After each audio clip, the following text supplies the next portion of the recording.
ఈ వ్యవస్థే కాదు, ఇటీవలే మనం చూస్తే భయంకరంగా ఎమ్మెల్యేలను ట్రాన్స్ఫర్లు చేసేస్తున్నారు. నా జీవితంలో నేను ఎప్పుడు కూడా ఇది వినలేదు.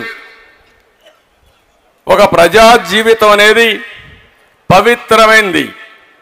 రాజకీయాల్లోకి ఎందుకు వస్తారంటే ప్రజలకు మేలు చేయాలి, ప్రజా జీవితాల్లో మార్పు తీసుకురావాలి. అదే మరిగా మనం ప్రజలకు మెరుగైన సేవలు అందించి పరిపాలన తేవడానికి ప్రజాప్రతినిధులుగా వస్తారు. అధికార యంత్రాంగం ఉంది, పనులు చేయడానికంటే వాళ్లే సరిపోతారు.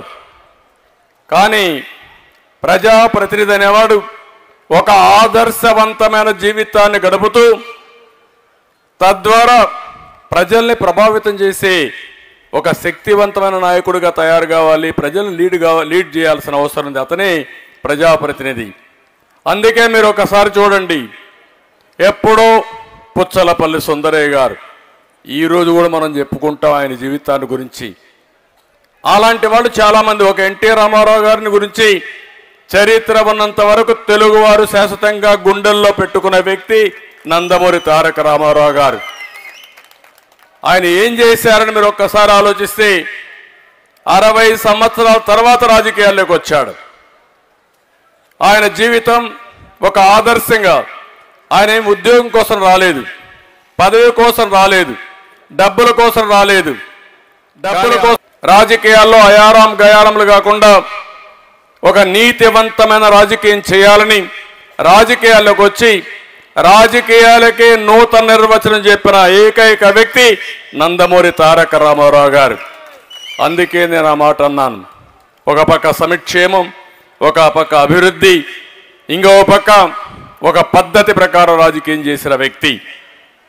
ఈరోజు నేను చూస్తా ఉంటే నాకే అర్థం కావడం లేదు. నేను ఎప్పుడు ఊహించలేదు.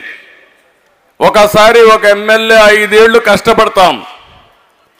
ఎందుకు కష్టపడతాం? 5 ఏళ్ళు మళ్ళా తిరిగి ఎన్నిక కావడానికి కష్టపడతాం. ఇప్పుడు 5 ఏళ్ళు వీళ్ళు ఎంజాయ్ చేశారు. ఎక్కడ ఏది కనపడిస్తే దోచేసుకున్నారు, ప్రజల్ని హింసించారు. మామూలు కాదు, రాక్షసుల మారిగా నా చరిత్రలో ఎప్పుడు చూడలేదు. కానీ మాట్లాడితే వాడి మీద దాడి, వాడి మీద కేసు. ఎక్కడ చూసినా దందాలు, ఇసుక దందా, మద్యం దందా, రౌడీయిజం, రౌడీ మామూలు అన్నీ చేసేశారు. ప్రజలు వీళ్ళని అసహించుకుంటున్నారు. అసహించుకుంటే ఇప్పుడు జగన్మోహన్ రెడ్డి గారి కొత్త ఆలోచన వచ్చింది. ఆ ఆలోచనే ఎమ్మెల్యేలని మంత్రుల్ని ట్రాన్స్ఫర్లు చేసేయడం. అంటే మీరందరూ